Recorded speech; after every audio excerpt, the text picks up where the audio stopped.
uuwi na po kami pabalik ng India.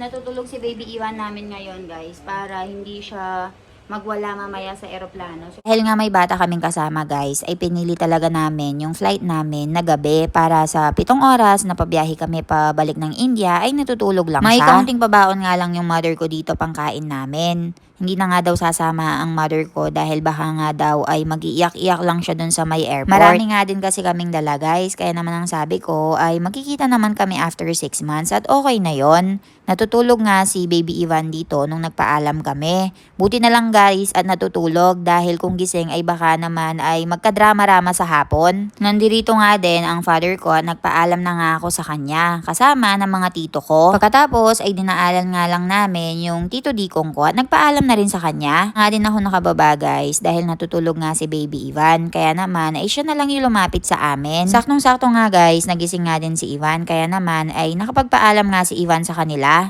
Sige. Bye-bye. Tito, bye-bye. Tito, bye-bye daw kay Jordan. Oh, bye-bye tito na. Bye-bye tito. Flying kiss. Bye-bye. Ingat.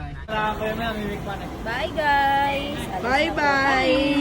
Dahil nga walang traffic ay maaga nga din kaming nakarating dito sa airport at nagpaalam na nga din kami kay James at Sherian.